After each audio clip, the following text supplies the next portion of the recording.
1부터 4절까지의 말씀입니다. 구약 성경 1020페이지 이사야 43장 1절부터 4절까지의 말씀입니다. 우리 넉절의 말씀인데요, 한 절씩 교독하겠습니다. 야곱아, 너를 창조하신 여호와께서 지금 말씀하시느니라. 이스라엘아, 너를 지으신 이가 말씀하시느니라.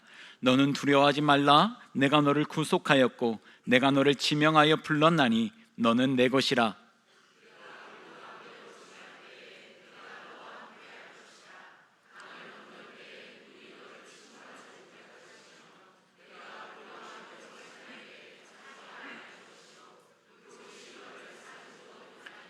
대전하는 여호와 내 하나님이요 이스라엘의 거룩한 이요 내 구원자임이라. 내가 애굽을 너희의 속량물로 구스와 스바를 너를 대신하여 주었노라. 내가 내 눈에 보배롭고 존귀하며 내가 너를 사랑하였은즉 내가 내 대신 사람들을 내어주며 백성들이 내 생명을 대신하리니. 아멘. 이 시간 안성용 담임 목사님 나오셔서 나로 인하여 버거울 때라는 제목으로 하나님의 말씀 선포하십니다. 선포된 말씀에 은혜가 있기를 축복합니다.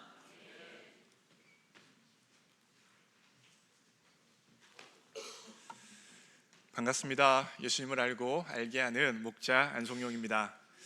오늘 이렇게 온 세대가 하나님을 예배하기에 빌립보서 강의를 잠시 멈추고 나로 인하여 버거울 때라는 제목으로 하나님 말씀을 전하려고 합니다.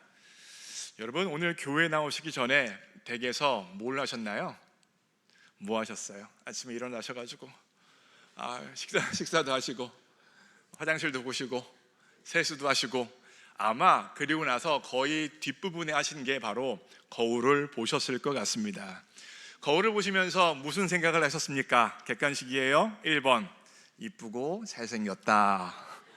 2번 정말 이쁘고 잘생겼다. 둘 중에 하나 고르셔야 돼요. 1번이에요, 2번이에요? 2번을 고르셔야 되는 거예요. 2번입니다. 왜 그렇습니까? 하나님께서 여러분을 그렇게 보고 계십니다. 하나님이 보실 때 너는 귀한 사람이다, 존귀하다, 보배롭다 말씀하시며 우리를 보고 계시기에 우리도 우리를 보면서 그와 같은 시선으로 봐야 한다는 것입니다. 그런데 우리는요, 부정적인 눈으로 우리를 바라보는 경우가 굉장히 많습니다.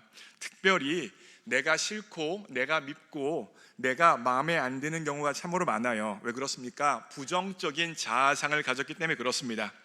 이 부정적인 자아상은 다양한 경험을 통하여서 강화되어져요. 예를 들면 해야 할 일이 분명히 있는데 그 일을 미루다가 나중에 급하게 하다가 끝내는 제대로 못 해버렸어요.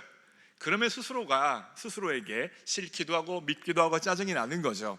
뿐만 아니라 하나님께서 무엇을 원하시는지 내가 알고 있는데 그것을 하기를 원했는데 가다 보니 하나님이 원하시는 걸 하지 않고 내 마음이 원했고 또한 내 죄성이 원했던 그런 일들을 하게 되어지면, 그리고 그것이 반복되어지면 더욱더 부정적인 자아상을 가지게 되어지고 내가 밉고 내가 싫은 사람이 되어지는 거예요. 낮은 자존감을 가지고 자신의 삶을 살아가게 되어지는 것입니다. 혹시나 그동안 부정적인 자아상을 가지고 내가 싫고 내가 미웠던 적이 있으세요? 그렇다면 오늘 이 설교가 바로 여러분을 향한 하나님의 말씀으로 믿으시기를 바랍니다.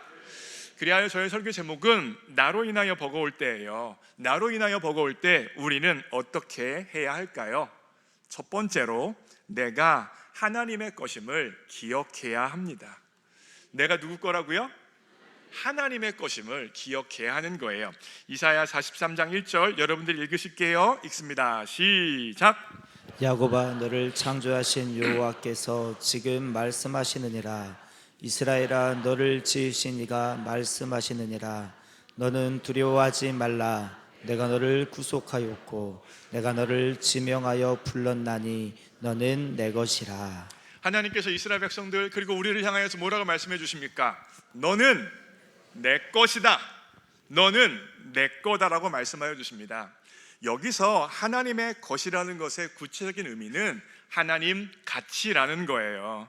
내가 누구 거예요? 하나님의 것이기에 나는 하나님의 가치, 하나님의 값어치라는 것입니다. 여러분의 이해를 돕기 위해 설명을 드려요. 자, 여러분들 혹시 아실 수도 있는데 NFL 미식 축구를 좋아하시는 분들은 아실 수도 있는데 탐 브레디라는 사람이 있습니다. 이 사람은 원래 보스턴을 중심으로 한 뉴잉글랜드 패트리어츠에서 전설적인 쿼터백을 했던 사람이에요. 이 사람이 너무 유명해서 경기를 뛰잖아요. 그리고 경기를 뛰면 운동선수이기 때문에 그 운동복에 땀도 묻고 흙도 묻고 더러워져요. 그런데 이 사람이 운동복을 입은 미식 축구복을 입잖아요. 입고 난 그 땀 흘린 옷, 그 흙 묻은 옷이 이 사람이 입기만 하면 얼마에 팔리는지 아세요? 6천만 원에 팔린대요. 6천만 원. 냄새 나는데 흙 묻어서 더러운데 얼마라고요? 6천만 원에 팔려요. 그리고 뉴잉글랜드 패트리어츠가 제가 보스턴에 있을 때 우승을 한 적이 있어요. 슈퍼볼 우승을 했거든요. 그 슈퍼볼 우승을 할 때 탐 브레디가 입었던 그 옷은 얼마에 팔렸는지 아세요? 6억이 넘는 돈에 팔렸어요. 바로 이 옷이에요. 이 옷이라고. 6억 넘는 옷. 이 사람이 땀 흘린 옷, 땀 범벅이 된 옷, 이 사람에 의해서 흙 묻고 더럽혀진 저 옷이 6억이 넘는 돈에 팔립니다. 어떻게 생각하세요? 여러분, 만약에요 제가 저 옷을 입고 땀 흘리고 흙 묻혔으면 여러분 얼마에 사시겠어요? 안 사요? 아유, 그럼 어떡해요? 사주셔야죠. 6억까지는 아니더라도 6만 원은 사주셔야죠. 탐 브레디의 것이기 때문에 탐 브레디의 값어치가 입혀서 이 쌌던 옷이 6천만 원이 되어지고 6억이 되어진다는 거예요. 똑같은 옷인데 안성룡 목사가 입으면 값어치가 떨어져요. 왜요? 중고가 됐으니까. 그죠? 원래 새 거가 비싸잖아요. 그런데 중고인데 탐 브레디 거는 최소한 6천만 원이고 슈퍼볼 때 입어버리면 6억이 되어진다는 거예요. 왜 그렇습니까? 탐 브레디의 것이고 탐 브레디에게 속했던 것이기 때문에 그렇습니다. 오늘 본문 말씀은 이사야 43장 말씀인데 이스라엘 백성들의 상황이 땀과 흙이 범벅이 되어지는 탐 브레디의 운동복과 같다는 것입니다. 왜 그러냐면 이스라엘 나라가 망했고 그 결과 이스라엘 백성들은 바벨론 포로로 끌려가 버렸어요. 자신의 나라가 망했고 수도가 불타버렸고 이스라엘 백성들은 다른 나라의 포로로 갔으니 어떤 자부심을 가질 수 있겠어요? 어떤 자존감을 가질 수 있겠어요? 여러분, 제가 2011년에 미국에 유학을 갔었잖아요. 2011년쯤에는 한국이 벌써 나라가 잘 살게 되어졌기 때문에 미국에서도 한국에 대해서 알아줬고 인정해줬던 분위기가 있습니다. 특별히 K-팝이 있었고 K-컬처 있고 K-드라마가 오면서 국위 선양이 되어지니까 한국에서 왔어? 대단하다 인정해주는 분위기가 있었음에도 불구하고 여전히 미국에서 아시안 사람들을 향한 인종차별이 있는 건 사실이에요. 인종차별을 겪으며 살아갈 수밖에 없어요. 다른 나라에 살기 때문에 그렇습니다. 그런데 이스라엘 백성들은요 자신의 나라가 망했습니다. 그래 바벨론으로 포로로 끌려갔습니다. 인권이 있겠습니까? 그 이스라엘 백성들의 성취와 이스라엘 백성들이 가진 거 가지고 자존감이 올라가겠어요? 자신을 향한 긍정적인 자아상을 가질 수 있겠습니까? 없는 상황이 바로 이스라엘 백성들의 상황이라는 거예요. 그 상황 가운데 이스라엘 백성들은 나는 망한 인생이다, 내 인생은 실패한 인생이다, 내 인생에서 어떤 선한 것, 귀한 것, 아름다운 것을 기대할 수 있겠느냐라고 생각하는 그 지점에 하나님께서 이사야 43장 1절에서 이렇게 말씀하시는 거예요. 제가 읽어요. 야곱아, 너를 창조하신 여호와께서 지금 말씀하시느니라. 이스라엘아, 너를 지으신 이가 말씀하시느니라. 너는 두려워하지 말라. 내가 너를 구속하였고 내가 너를 지명하여 불렀나니 너는 내 것이라. 이해가 되어지세요? 너를 향하여 내 것이라고 말씀해 주십니다. 누가요? 천지 만물을 창조하시고 역사의 주관자가 되어주시는 하나님께서 이스라엘 백성들을 향하여서 너는 내 거야, 내 가치야, 너는 나에게 속했어, 너는 비록 땀이 묻었고 너는 비록 흙이 묻었을 수 있지만 너는 내 것이기 때문에 내 가치를 주는 존귀한 사람들이야 라고 말씀하여 주시는 것입니다. 이해가 되세요? 땀이 묻어도 더럽혀져도 탐브레디 건 탐브레디 거예요. 최소 6천만 원이고 6억까지 간다니까요. 그래서 지금 옆에 사람들한테 말해주세요. 너 하나님의 것이고 하나님의 가치야.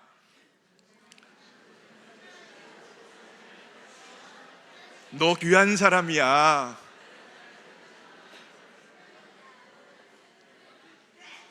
이해가 되세요? 우리가 하나님의 것을 인정하면 나는 하나님의 가치라고 인정할 수밖에 없다는 게 바로 첫 번째 의미죠. 두 번째, 하나님의 것의 두 번째 의미는 하나님이 날 책임져 주신다는 겁니다. 바벨론 포로로 끌려갔지만 하나님이 이스라엘 백성을 책임져 주시겠다는 게 바로 하나님의 것이라는 것의 의미예요. 지난 주간에 제가 우리 희주랑 통화를 했습니다. 제 딸은 미국에 있죠. 저랑 아내는 지금 한국에 있고요. 그래서 얘가 통화를 하는데 희주가 돈 걱정을 하더라고요. 제가 자존심이 엄청 상했어요. 지 아빠를 못 믿어? 돈 걱정을 하는 거예요. 그러면서 아침에 뭔가 먹고 싶은 게 있는데 그거 너무 비싸서 못 먹겠다는 거예요. 제가 상당히 기분이 나빴습니다. 아니 희주야, 네가 왜 돈 걱정을 해? 네 아빠 부자야. 부자예요 나. 네 아빠 부자야. 내가 하늘의 달도 별도 따질 수는 없지만 네가 먹고 싶은 거 사줄 만큼은 부자야. 그러니까 먹고 싶은 거 먹어. 아침 먹는데 샌드위치 하나가 뭐 얼마나 한다고 그걸 안 먹고 그래. 먹어. 제가 당당하게 확신에 찬 목소리로 팍팍 우리 딸한테 말을 해줬습니다. 제가 왜 이렇게 빵빵 소리를 희주에게 칠 수 있었던 거예요? 희주가 제 딸이기 때문에 그래요. 그렇죠? 저는 세상에 있는 모든 딸은 책임질 수 없어요. 어떻게 제가 세상에 있는 모든 딸을 책임지겠습니까? 그런데 제 딸 희주만큼은 책임질 수 있습니다. 제 딸은 무슨 일이 있어도 책임집니다. 똥찌개를 져서라도 우리 어른들 다른데 똥찌개를 져서라도 밥은 먹입니다. 굶기지 않습니다. 왜 그래요? 왜 그래요? 제 딸이기 때문에 그래요. 그래서 우리 하나님께서, 우리 예수님께서 마태복음 6장 31절 32절에 이렇게 말씀해 주세요. 읽습니다. 시작. 그러므로 염려하여 이르기를 무엇을 먹을까 무엇을 마실까 무엇을 입을까 하지 말라. 이는 다 이방인들이 구하는 것이라. 너희 하늘 아버지께서 이 모든 것이 너희에게 있어야 할 줄을 아시느니라. 여러분, 고아는요, 무엇을 먹을까, 무엇을 입을까, 무엇을 마실까 걱정할 수밖에 없습니다. 왜 그래요? 자신을 책임져 주는 부모가 있지 않기 때문입니다. 그렇잖아요. 그러니 무엇을 먹을까, 입을까, 마실까 걱정하죠. 그런데 부모가 있는데 자녀가 무엇을 먹을까, 입을까, 마실까 걱정하면 부모 속에서는 열불이 납니다. 네가 왜 그 걱정하는데? 네가 아빠가 없어? 네가 엄마가 없어? 내가 너 먹는 거 못 챙겨줄 것 같아? 먹어. 이게 바로 부모의 마음이에요. 그렇잖아요. 그렇죠? 어느 부모가 자녀를 굶기겠어요? 무슨 일이 있어도 먹입니다. 결과적으로 우리가 걱정한다는 것은 무슨 의미겠어요? 하나님 아버지를 내 아버지로 인정하지 않는 거예요. 아버지가 분명히 살아계시고 아버지가 분명히 일하고 계신데 아버지 없는 사람처럼 나를 고아로 여기며 걱정하며 염려하며 살아가는 것이 바로 우리 인생의 모습일 수 있다는 것입니다. 우리에게는 하늘 아버지가 계십니다. 하늘 아버지가 우리가 하나님께 속했기에 우리의 인생을 책임져 주십니다. 우리 인생이 나를 인하여 버거울 때 어떻게 해야 되냐면, 두 번째, 하나님의 시선으로 나를 보아야 합니다. 무엇으로 봐야 돼요? 하나님의 시선으로 날 봐야 돼요. 사실은 오늘 설교 제목을 제가 내가 버거울 때로 할까, 하나님의 시선으로 나를 봐라로 할까 고민하다가 내가 버거울 때로 했어요. 그런데 오늘 제 설교의 가장 큰 포인트는 바로 하나님의 시선으로 나를 봐야 한다는 거예요. 이사야 43장 앞부분 4절 앞부분을 보면 이렇게 쓰여져 있어요. 하나님께서 이스라엘 백성들, 포로로 끌려가는 이스라엘 백성들을 향하여 해주시는 말씀이에요. 내가, 이스라엘 네가 내 눈, 하나님 눈에는 보배롭고 존귀하며 하나님이 이스라엘 너희를 사랑한다 라고 말씀하여 주십니다. 누구 눈에 보배롭고 존귀하다는 거예요? 하나님의 눈에는 포로로 끌려갔고 흙이 묻고 땀이 묻었을지라도 보배롭고 존귀하다. 하나님께서 이스라엘 백성들을 향하여, 여러분과 저를 향하여 말씀하여 주십니다. 여기서 중요한 단어가 바로 보배롭고 존귀하다는 단어예요. 이 존귀하다에 해당하는 히브리어가 카바드라는 단어인데, 여러분이 그동안 신앙생활을 오래 하셨으면 들어봤을 수도 있어요. 카바드의 명사형이 카보드예요. 히브리어로. 무슨 의미냐? 영광입니다. 결과적으로 하나님의 영광이라는 히브리어 단어가 나타나잖아요. 하나님의 영광 받으신다, 하나님의 영광이 떠났다, 하나님의 영광이 임했다. 그때마다 나타나는 단어가 바로 히브리어 카보드예요. 이 카보드라는 단어는 영광이라고도 번역이 되어지고 때때로 명예라고도 번역이 되어지는 거예요. 그러면 이사야 43장 4절에서 하나님께서 내 눈에 너를 보배롭고 존귀하게 여긴다는 말이 무슨 말이겠어요? 내가 너를 나의 영광으로 보고 있다. 내가 너를 나의 명예로 보고 있다.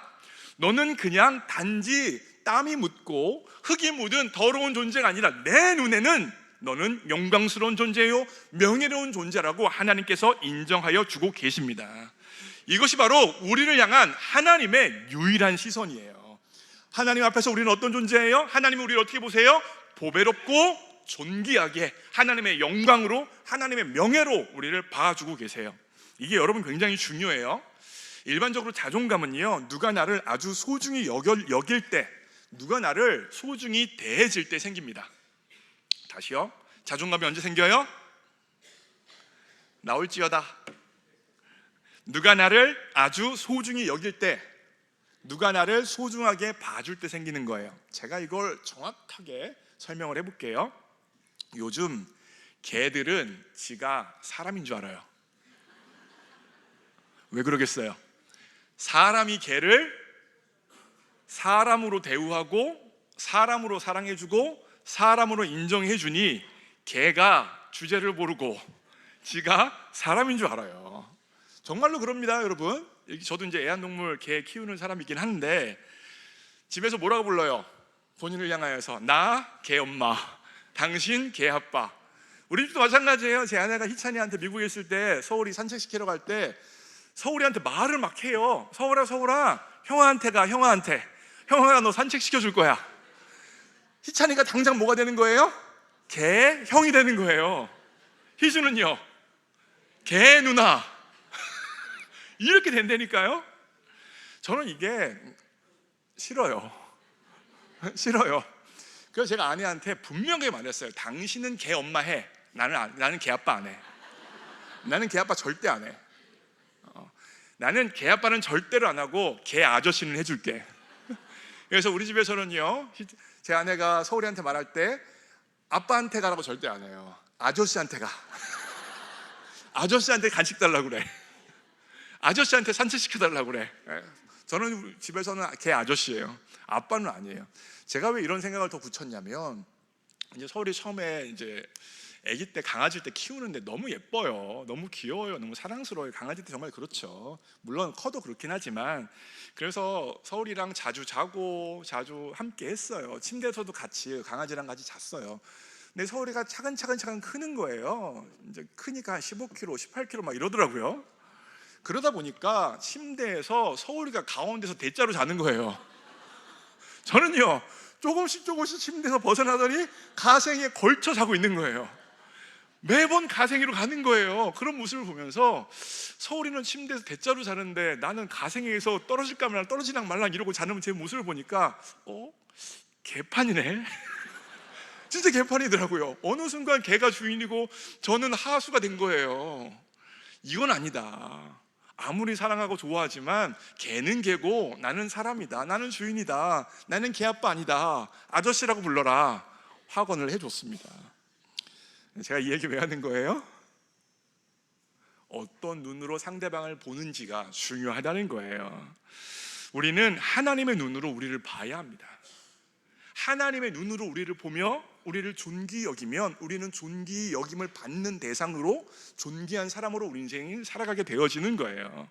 그런데 문제는 무엇입니까? 타락한 죄성을 가진 눈으로 우리를 보고 타락한 죄성을 가진 눈으로 우리 주변 사람들, 배우자, 자녀, 주변 사람들을 다 보고 있으니 그 사람들의 자존감이 떨어지고 그 사람들의 존귀함이 떨어져서 인생이 무너지고 있다는 게 가장 큰 문제예요. 사람은요, 이게 왜 문제냐면 사람은요, 자기 자신을 어떠한 존재로 인식하는지에 따라서 행동하고 생각합니다. 다시요, 사람은 자기 자신을 어떠한 존재로 인식하는지에 따라서 생각하고 행동을 해요. 예를 들게요. 제가 20대 초반에 군대를 제대했어요. 그리고 이제 신대원 다닐 때 예비군 훈련을 받았습니다. 제가 보통은요, 지금도 그렇지만 깔끔하게 단정하게 옷 입는 것을 선호하고 좋아합니다. 제가 좋아하는 스타일이 있어요. 스포티한 댄디 스타일을 좋아합니다. 제 스타일이에요. 전도사이기도 하고 또 사역자이기도 하니까 옷을 잘 갖춰 입고 깔끔하게 입고 다니는 걸 좋아해요. 그런데 그랬던 제가 이상하게 예비군에 가서 예비군 군복만 입으면 갑자기 짝다리를 짚고 싶고요, 갑자기 가슴을 풀어헤치고 싶고요, 갑자기 군화를 이렇게 찌그러뜨려 신고 싶은 거예요. 왜 그럴까요? 예비 군복을 입으니까 나 예비군이지, 예비군으로서 행동을 하고 예비군으로서 행동이 나오게 되어지는 거예요. 그러니까 내가 나를 누구로 인식하는지가 내 생각하는 것, 말하는 것, 행동하는 것에 직접적으로 영향을 미친다는 겁니다. 이와 같은 걸 정확히 잡았던 드라마 하나가 있는데, 굉장히 오래된 드라마라 우리 주일학교 애들은 모를 텐데 그래도 말하고 싶었어요. 제가 13년 전에 미국에서 본 드라마인데 신사의 품격이라는 드라마예요. 보셨어요? 진짜 재밌게 봤어요. 전 미국에서 이거 2013년에 제가 미국에 있을 때 했거든요.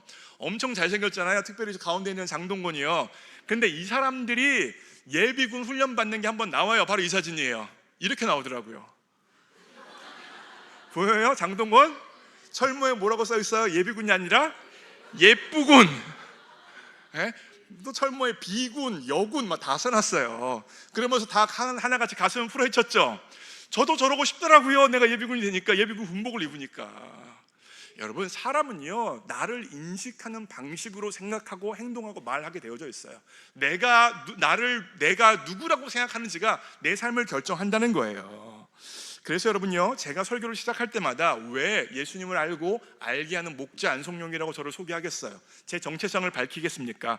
어떻게 저 같은 죄인이 목자장이신 하나님을 닮은 목자로서 인생을 살아간다고 당당하게 말할 수 있겠어요? 불가능하죠. 그런데 하나님이 저를 목자로 부르셨고 목자로서의 사명을, 직분을 맡기셨으니 그것에 근거하여서 나는 목자라고 선언을 하는 거예요.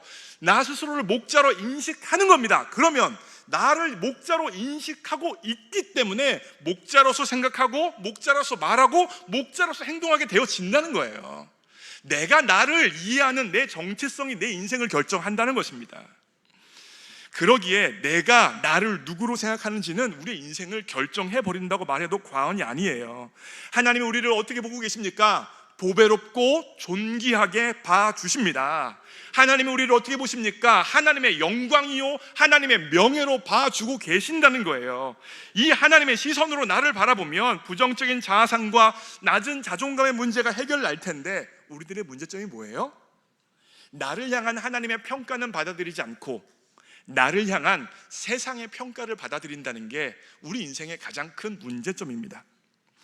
나를 향한 하나님의 시선, 하나님의 평가를 받아들인다는 게 얼마나 중요한지 마태복음 16장 18절을 가지고 설명을 할게요. 읽겠습니다. 시작. 또 내가 내게 이르노니 너는 베드로라. 내가 이 반석 위에 내 교회를 세우리니 음부의 권세가 이기지 못하리라. 아멘. 하나님의 평가 기준과 세상의 평가 기준은 달라요. 세상의 평가 기준은 내가 지금까지 살아오면서 이룩했던 성취, 업적, 외모, 스펙을 가지고 평가합니다. 그러니까 과거에 한정되어져 있는 거예요. 내가 지금까지 이룩한 성취, 업적, 스펙, 이 과거예요. 이게 바로 세상의 평가 기준이죠. 그런데 하나님의 평가 기준은요, 과거가 아닙니다. 하나님의 은혜가 평가 기준이고 은혜에 의해서 결정될 미래가 하나님의 평가 기준이에요. 강조해요. 세상은 과거에 묶여 있어요.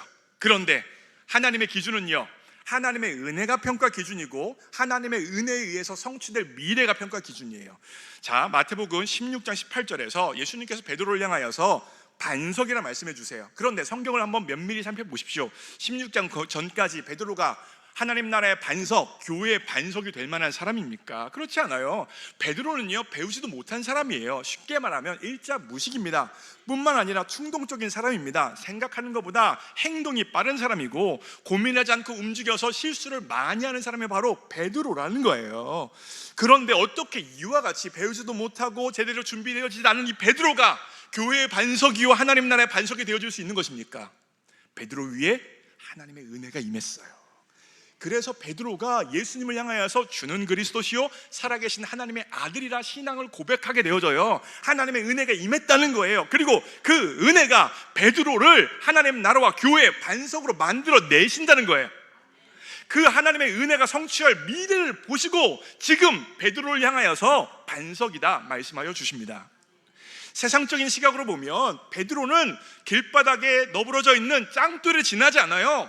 성취도 없고 업적도 없고 외모도 되어지지도 않고 아무것도 없는 길바닥의 흔한 짱돌입니다. 그런데 그 과거에 베드로가 묶여 있는 거예요? 아니에요. 하나님의 은혜에 묶여 있습니다. 하나님의 은혜가 베드로의 인생을 끌고 갈 것이고 베드로를 이 세상에 하나님 나라의 교회의 반석으로 만들어 내실 거예요. 이게 바로 베드로를 향한 하나님의 평가예요. 예수님의 평가예요.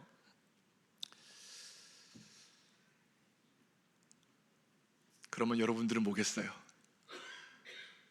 여러분들 뭐겠습니까? 짱돌입니까? 아니에요. 여러분 또한 반석으로 믿으시기 바랍니다. 하나님 나라의 반석이요 은혜가 여러분을 반석으로 만들 것이라고 고백할 수 있기를 원합니다.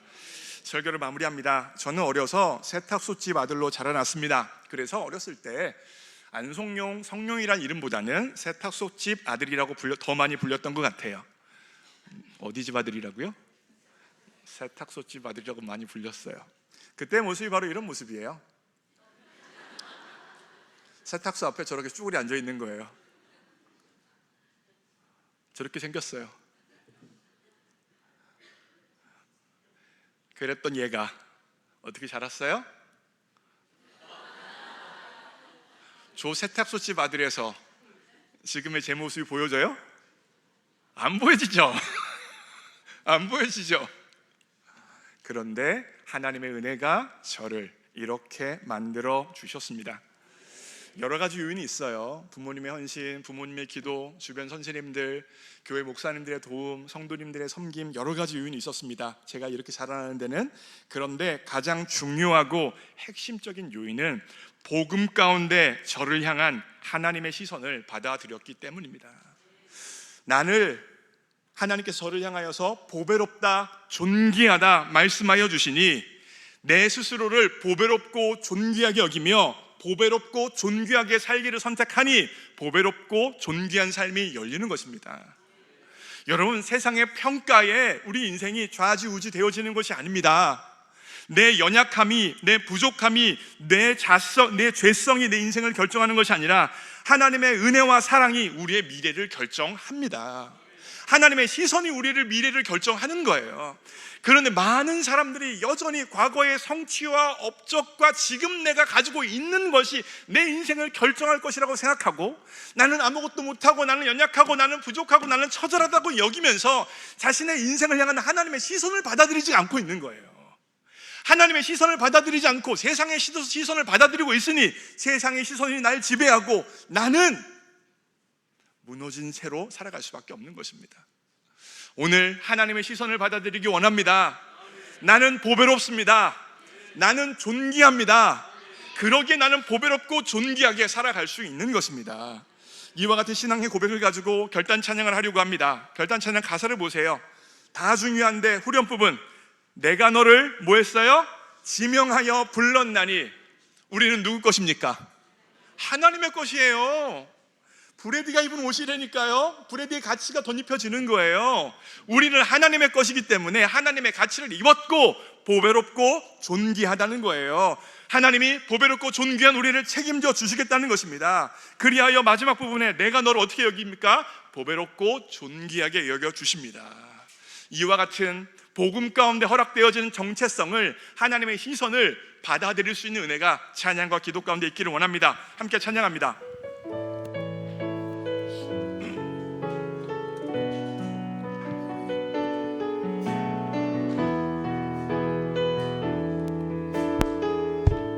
나의 안에 거하라. 나의 안에 거하라. 나는 내 하나님이니 모든 환난 가운데 너를 지키는 자라. 두려워하지 말라. 두려워하지 말라. 내가 널 도와주리니 놀라지 마라. 내 손 잡아주리라. 나의 안에 거하라. 나의 안에 거하라. 나는 내 하나님이니 모든 환난 가운데 너를 지키는 자라. 두려워하지 말라.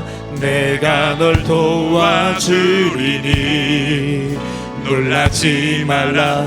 내 손 잡아주리라. 내가 너를 지명하여 불렀나니 내가 너를 지명하여 불렀나니 너는 내 것이다.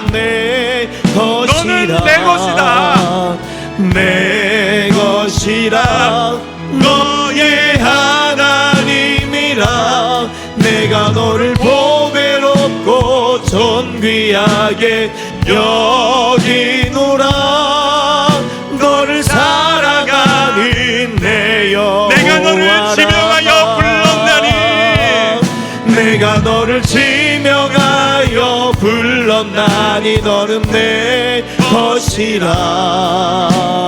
내 것이라. 너의 하나님이라. 내가 너를 보배롭고 존귀하게 여기노라. 너를 사랑하는 내 여호와라. 마지막으로 내가 너를 지명하여 불렀나니 내가 너를 지명하여 불렀나니 너는 내 것이라. 너는 내 것이라. 내 것이라. 너의 하나님이라. 내가 너를 보배롭고 내가 너를 존귀하게 여기노라. 보배롭고 존귀하게 여기노라. 너를 사랑하는 내 여호와라. 사랑하는 새벽가족 여러분, 하나님의 우리를 향해서 바라보고 있는 그 시선이 나의 시선 되어지기 원합니다.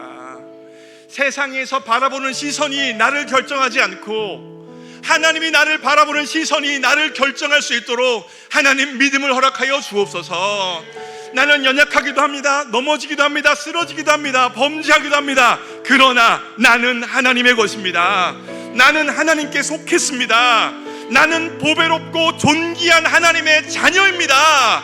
세상의 시선에 의하여 과거에 갇힌 존재가 아니라 하나님의 은혜가 나의 미래를 결정할 줄 믿습니다.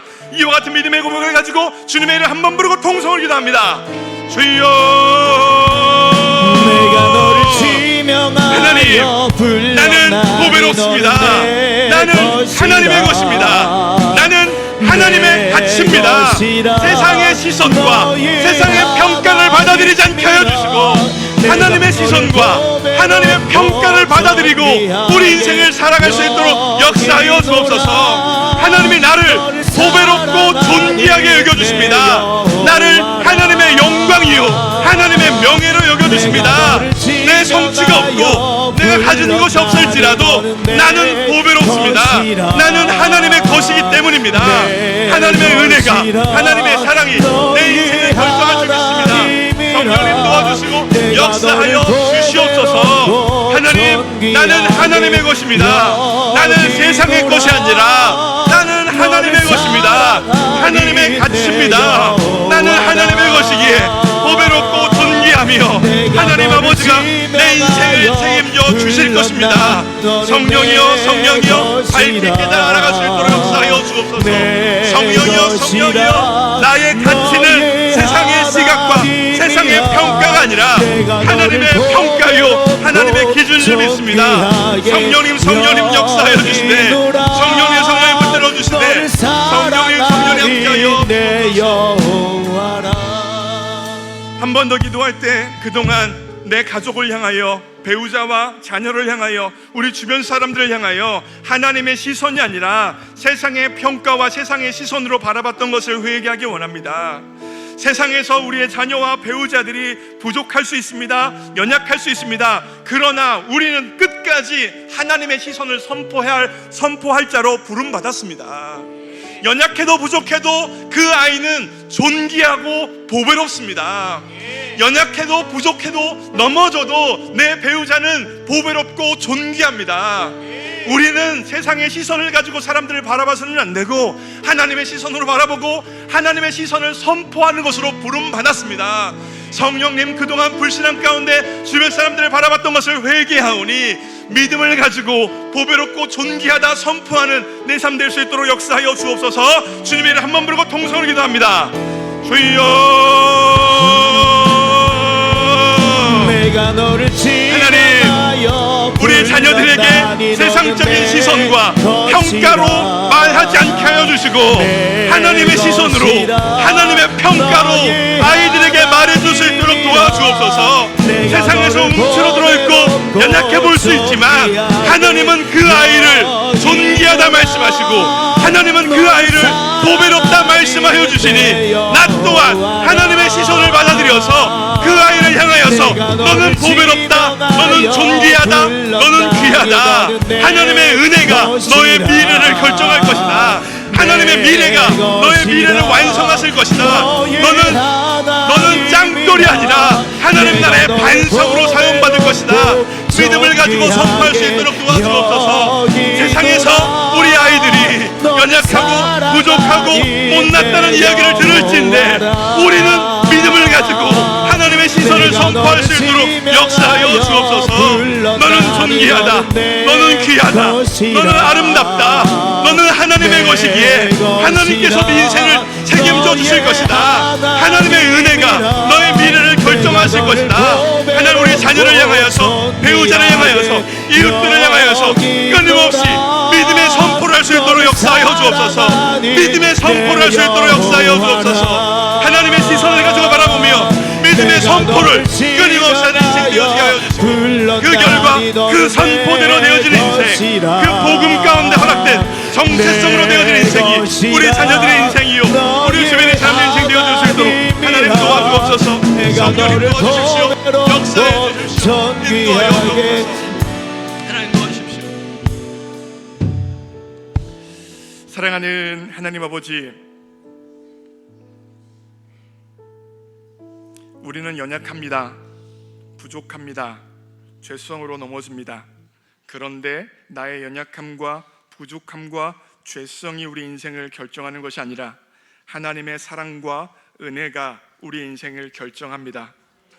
하나님께서는 과거에 묶여 계신 하나님이 아니라 은혜에 의해서 결정될 미래를 바라보시면서 우리를 향하여 반석이라 말씀해 주시는 하나님이십니다. 세상적인 시각으로는 우리는 흔한 짱돌이지만 은혜 가운데 반석이 되어질 줄 믿습니다. 그 이유는 우리는 하나님의 것이기 때문입니다. 하나님의 가치를 입었기 때문입니다. 하나님이 우리를 향하여 보배롭고 존귀하다 선언해 주시기 때문입니다. 우리가 하나님의 명예요 하나님의 영광이기 때문입니다. 하나님이 우리를 그런 자로 만들어 주셨기에 우리는 보배롭고 존귀하게 살아갈 수 있습니다. 하나님, 복음 가운데 허락되어진 이 정체성을 가지고 우리 인생을 살아갈 수 있도록 인도하여 주옵소서. 우리가 그렇게 살 뿐만 아니라 우리에게 허락해 주신 우리의 자녀와 배우자와 주변 사람을 향하여 복음 가운데 허락되어진 정체성을 끊임없이 선언해 줄 수 있도록 우리에게 믿음을 허락하여 주옵소서. 세상에서 부족하고 연약함이 나타날지라도 내 배우자와 내 자녀와 내 주변 사람들은 존귀합니다. 보배롭습니다. 하나님의 영광입니다. 하나님 나라의 반석입니다. 하나님의 시선을 끊임없이 선포하게 하여 주시고 그 선포대로 이루어지는 것이 우리의 삶에 확인되어 줄 수 있도록 인도하여 주옵소서. 주님께 의탁합니다. 예수님의 이름으로 기도합니다. 다 함께 일어나셔서 한 번 더 찬양합니다.